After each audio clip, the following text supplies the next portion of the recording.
નમસ્કાર દર્શકો, આપ જોઈ રહ્યા છો પ્રકોપ ન્યૂઝ।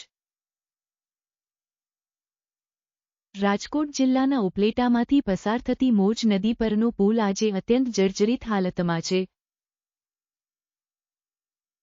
આ પુલ રાજા ભગવતસિંહજીના સમય દરમિયાન બનાવવામાં આવ્યો હતો અને આજે તે જાણે તૂટી પડવાની રાહ જોઈ રહ્યો હોય એવું દેખાય છે। હાલ તો તંત્ર દ્વારા જિલ્લા કલેક્ટરશ્રીના હુકમથી ભારે વાહનો માટે આ પુલ બંધ કરી દેવામાં આવ્યો છે, પરંતુ નાના વાહન ચાલકો અને સ્થાનિકો પોતાના જીવના જોખમે એ પુલ પરથી પસાર થવા મજબૂર બન્યા છે। સ્થાનિક નાગરિક ડાયાભાઈ ગજેરા સહિત અનેક લોકોએ જણાવ્યું છે કે માત્ર વાહનો બંધ કરવાથી નહીં ચાલે, આ પુલનું તાત્કાલિક રિનોવેશન અથવા નવા પુલનું કામ શરૂ થવું જરૂરી છે। વિડિયો ફૂટેજમાં સ્પષ્ટ રીતે જોઈ શકાય છે કે પુલના સપાટી પર તિરાડો પડી ગઈ છે, ગાબડા દેખાઈ રહ્યા છે અને પાટામાંથી પીડાઓ ખસીને સ્ટ્રક્ચરની છલકાયેલી સળિયાઓ બહાર દેખાઈ રહી છે।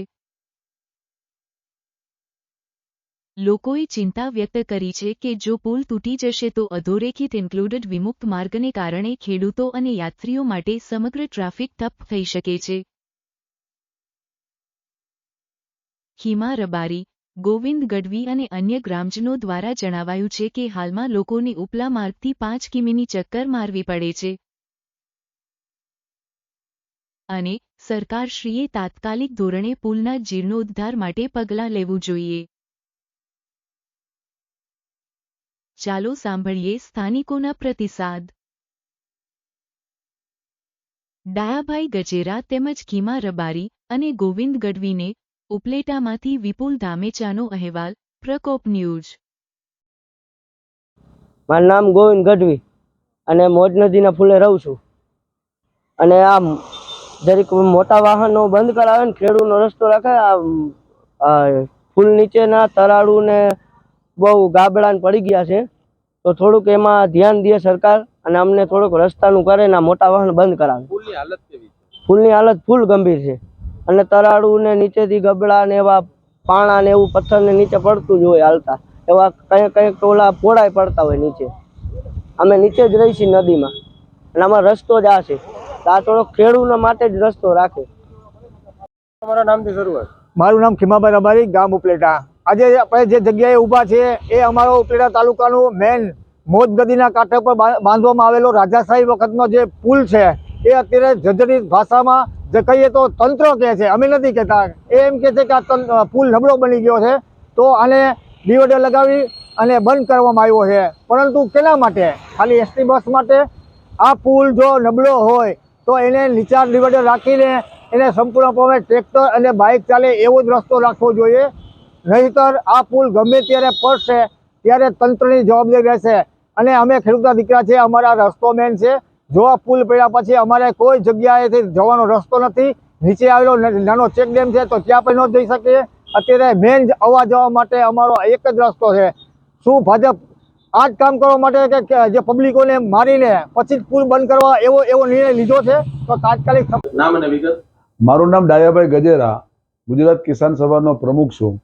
ઉપલેટા શહેરને બહાર નીકળવા માટે, ખાસ કરીને ધોરાજી તરફ જવા માટે મોજ નદીનો પુલ આવેલો છે।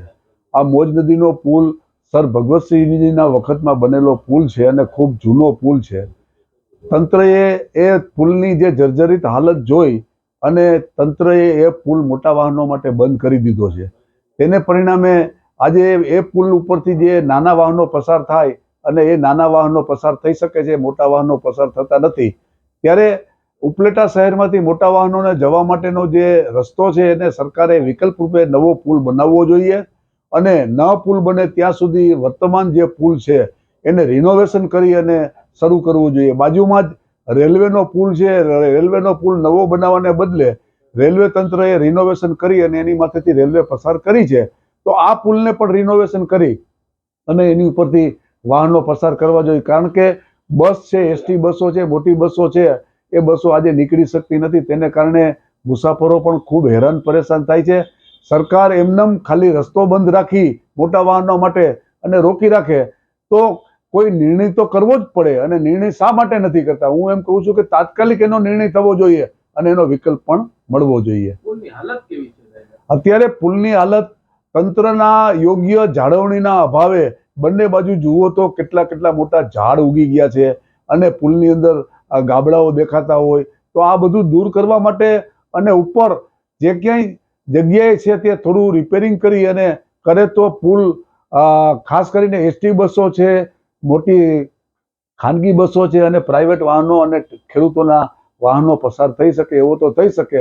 મોટા ડમ્પરો ન ચાલે તો કંઈ વાંધો નહીં, પરંતુ આવા વાહનો તો પસાર થવા જોઈએ.